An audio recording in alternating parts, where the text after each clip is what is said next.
भेदभाव हमारे देश में हर चीज में होता है, लेकिन जब बात करें हम ट्रांसपोर्टेशन ऑफ व्हीकल्स की तो बाइक्स के साथ में ज्यादा डिस्क्रिमिनेशन होता हुआ नजर आता है। ऑलमोस्ट हर एक चीज में एक्सप्रेसवे पे उनको अलाउ नहीं किया जाता। शहरों में कई ब्रिजेस फ्लाईओवर्स होते हैं, इनफैक्ट कई जगहों पे तो पार्किंग भी नहीं होती बाइक्स के लिए, सिर्फ कार को अलाउ किया जाता है। लेकिन जब बात करें भारतीय रेलवेज की तो जब पार्सल ट्रांसपोर्ट करना होता है तो बाइक्स को तो एक्सेप्ट किया जाता है लेकिन कार्स को नहीं। ये उल्टा भेदभाव रेलवेज के अंदर क्यों होता है ये आज के वीडियो में तो जानेंगे ही, लेकिन थोड़ा डिटेल इकोनॉमिक्स, लॉजिस्टिक्स और रेलवे अपना धंधा कैसे करता है ये समझना भी जरूरी है। तो शुरू करते हैं। दोस्तों, लॉजिस्टिक्स के अंदर अगर आपने आज तक कभी कोई पार्सल भेजा होगा तो उसमें 2-3 चीजें हमेशा देखी जाती है, लेकिन अगर सबसे ज्यादा जरूरी चीज किसी पार्सल ट्रांसपोर्टेशन के टाइम कंसीडर होती है तो वो है वजन, उसका वेट। हालांकि वॉल्यूम डायमेंशंस भी इंपॉर्टेंट है, लेकिन वजन ही सबसे ज्यादा इंपॉर्टेंट फैक्टर है, क्योंकि आगे जाकर जिस व्हीकल में वो ट्रांसपोर्ट होगा उसका फ्यूल कंजम्पशन भी वेट पे डिपेंड करता है। और ये जो है पूरे के पूरे इकोनॉमिक्स को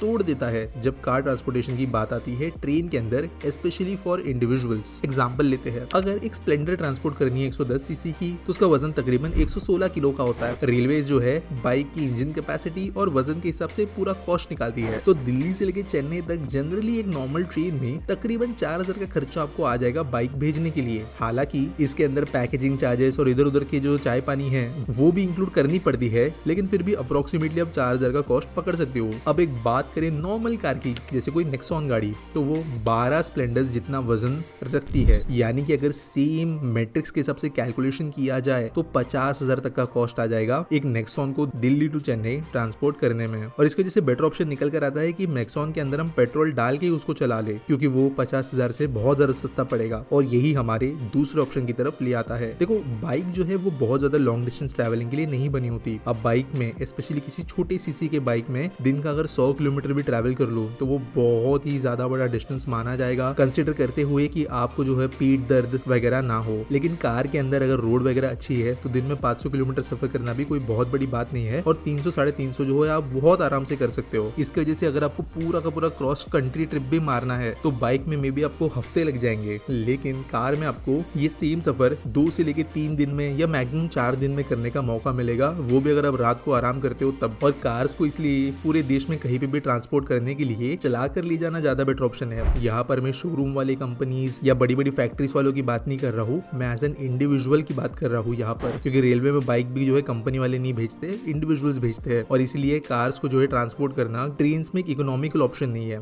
लेकिन इसके अलावा भी बहुत जरूरी कुछ दूसरे रीजन है। इसके अंदर का एक और आता है इंफ्रास्ट्रक्चर। देखो, बाइक क्या है, वो हल्की होती है, स्टेशन पे उसको लेकर आया जा सकता है ढकेल के, और फिर उठा के रख दो पार्सल वैन में अच्छे से पैक करके। कार को नहीं उठा के रख सकते, उसके लिए प्रॉपर रैंप होना जरूरी है, वो कोच जो है उसके अंदर भी वो रैंप बने होना जरूरी है, और ज्यादातर रेलवे स्टेशन जो है वो चीजें होस्ट नहीं करते। एक इंडिविजुअल पैसेंजर जो है वो इस तरीके की फैसिलिटीज अगर अवेल नहीं कर सकता तो वो क्यों कार ट्रांसपोर्ट करेगा। इसके बाद में इंश्योरेंस एंड लायबिलिटी का भी इशू होता है। देखो, आप जानते हो रेलवेज में बाइक ट्रांसपोर्ट करोगे तो डैमेज होने के चांसेस बहुत है। इसका इंश्योरेंस भी होता है, कवर भी हो जाता है कभी कभी, लेकिन ये अमाउंट्स बहुत बड़ी नहीं होती। कार में ऐसा नहीं है। कार में अगर गलती से एक गाड़ी लूज हो गई और बाकी 3 को उसने ठोक दिया कोच के अंदर, तो जो है पर कार मल्टी थाउजेंड्स में डैमेज जा सकता है इजीली, और ये जो है रिस्क बनता है स्पेशली एक ब्यूरोक्रेटिकली रन इंस्टीट्यूशन के अंदर। तो कार को गवर्नमेंट वैसे भी सही से सर्विस देना सही नहीं समझती। और अगला रीजन जो आता है वो है अवेलेबिलिटी ऑफ ऑल्टरनेटिव सर्विसेज। अगर आप मल्टीपल गाड़ियां भी ट्रांसपोर्ट कर रहे हो तो आपको ट्रक्स हो गए,